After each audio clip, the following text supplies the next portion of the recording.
uh, third semester student, Nile College. We are about to finish nutrition and metabolism. Only 2 lectures left, and I thought that's a better way to record these 2 lectures and send it in the YouTube than to make it online or virtual classroom.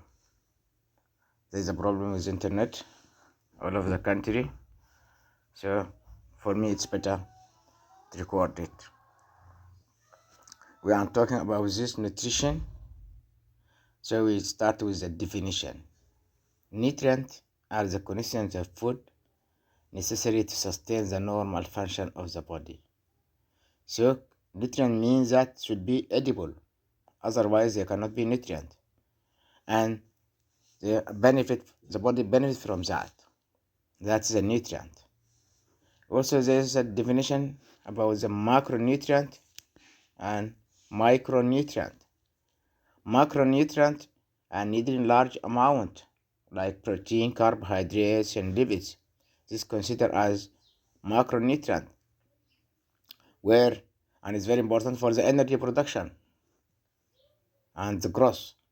Where in micronutrient, they maintain needed small amount of nutrient like minerals and vitamins, and it's very important to maintain the health problems. Nutrients very important. If you are not taking nutrient, you will have a problem with some problems with the diseases. For example, malnourished and these problems, or more foods, you can make also problems. So if they can nutrients, they can important for maintaining optimal health and prevent chronic disease in adults, like obesity is a problem when you take it much more about.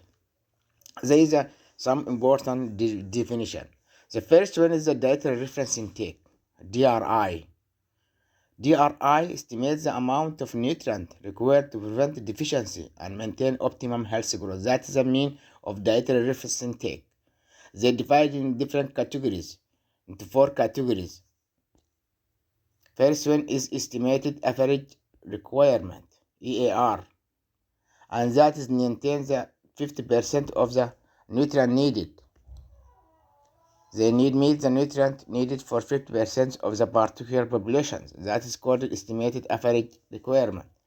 And another definition is what about terminology category is the recommended dietary allowance, RDA. This is very important, RDA. RDA is the average daily dietary intake that sufficient to meet the nutrient requirement about 97 to 98% of the individual. So it's very important to have this RDA. You look at here for the average you see 50%, but about RDA is almost that is required nearly 97 to 80% of this individual group. Adequate intake, AI, is a best estimated nutrient intake by a group or groups of apparently healthy people that are assumed to be adequate.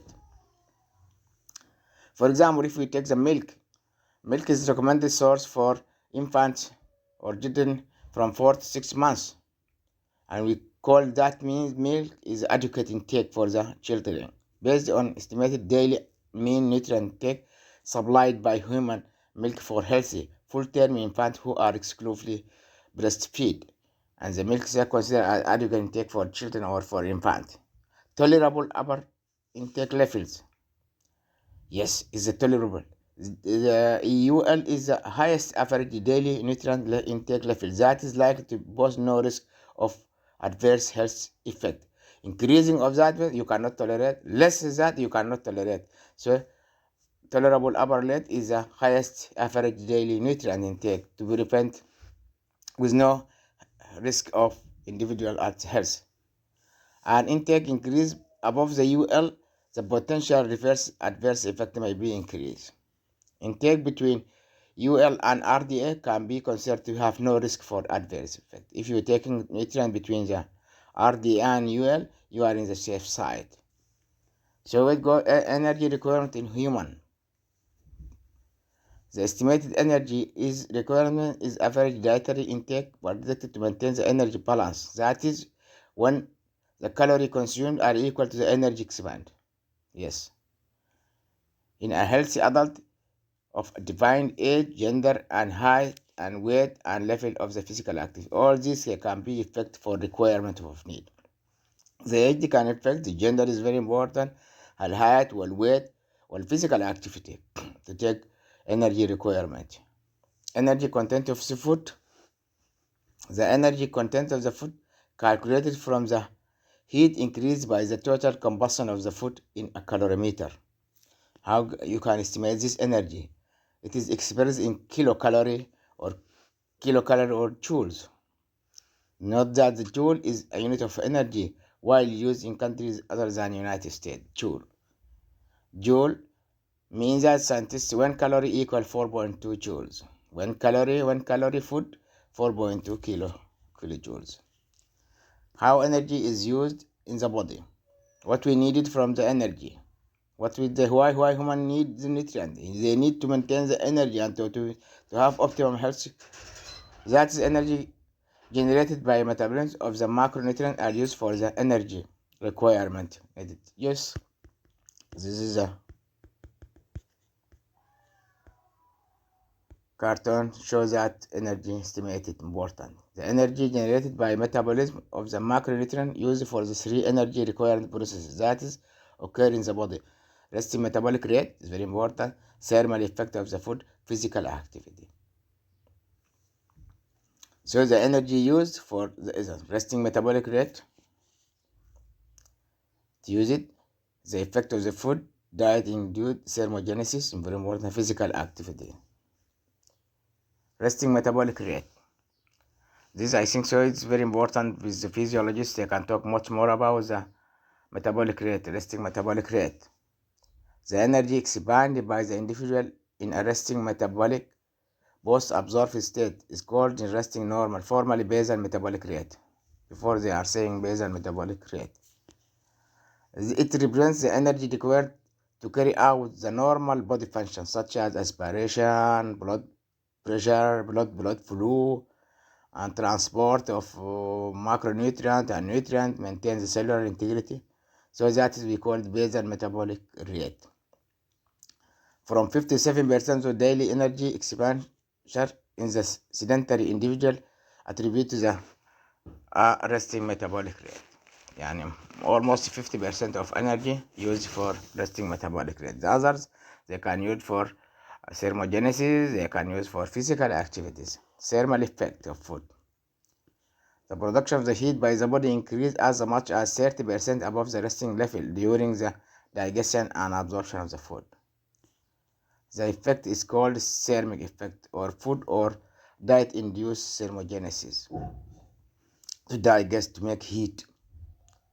Over 20 hours, periods, the thermic response to the food intake may amount 5 to 10% of the total energy. That means 50-70 for basal metabolic rate, 5 to 10 for thermogenesis, the other left for physical activity, muscular activity.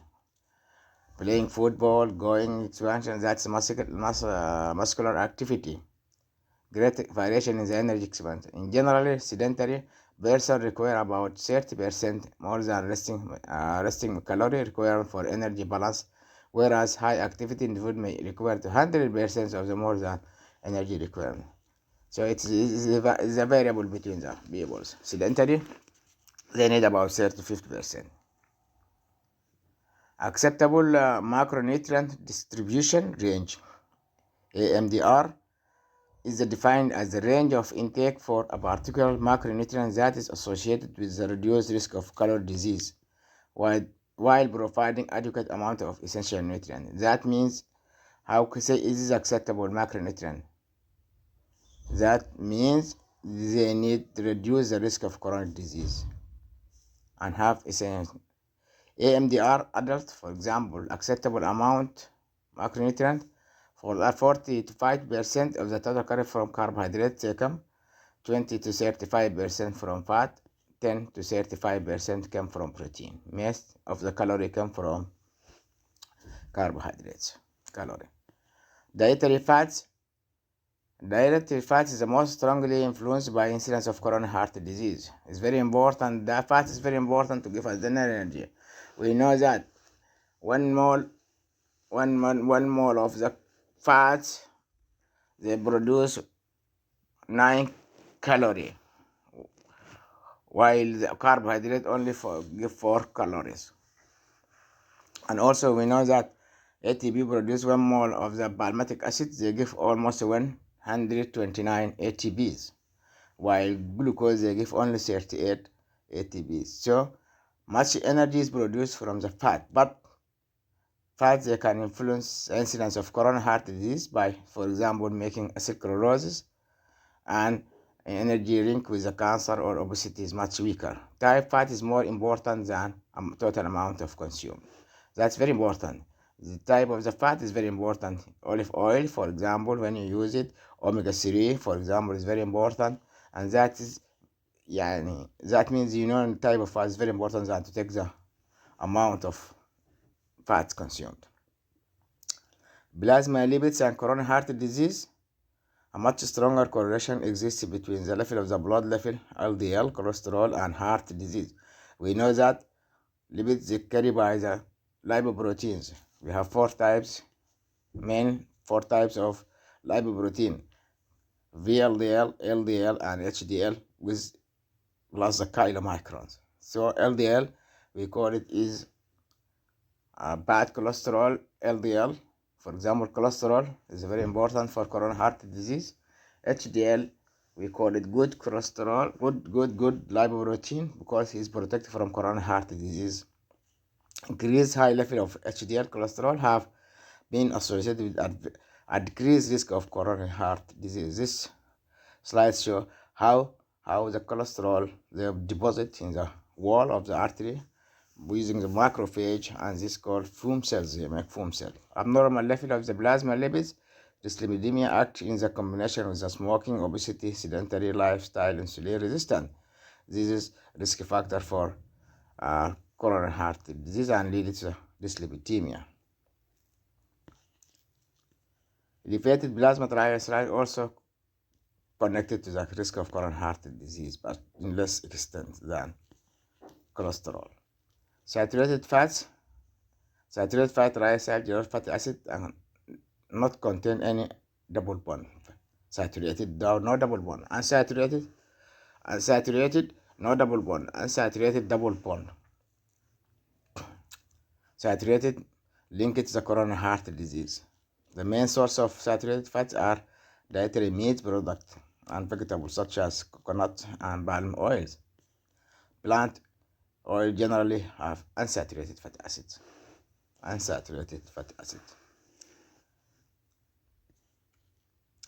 Most important saturated fatty acid is the palmitic acid, are most potent increasing the serum cholesterol.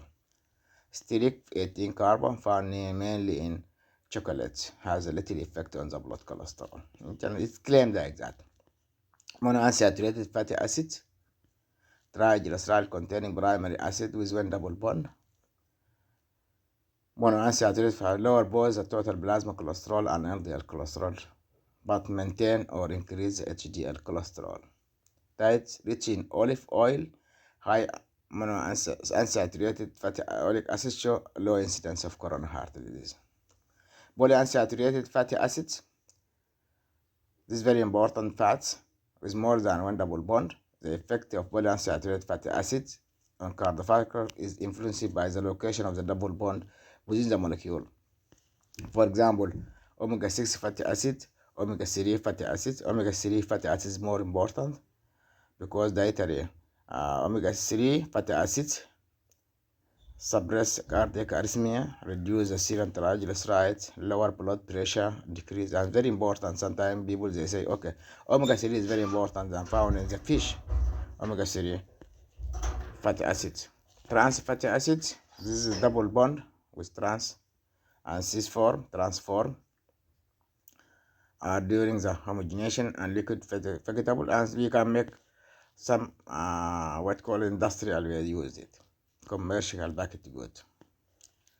Dietary cholesterol is amount in animal product is affected dietary cholesterol cholesterol can be endogenous or can be exogenous, but we talked about the cholesterol, how it's very important. We talked in previous lecture about the cholesterol. Cholesterol is very important to our body, but increase high cholesterolemia, they can affect in the body health, especially when LDL cholesterol is high. They can deposit in the wall of the arterial wall and causes atherosclerosis. This is a part 1 of about the nutrient. The second will be inshallah second lecture about nutrient. People are almost talking about the exam, how it will be, inshallah. Mainly, I don't know exactly if there is a B lab or not, but in case of no lab, we can make tutorials. Otherwise, if you have failure to do so, we can make the exam consist of the MCQs with as ordinary MSQ multiple choice questions and matching and short questions, modified questions. That will be the exam, inshallah.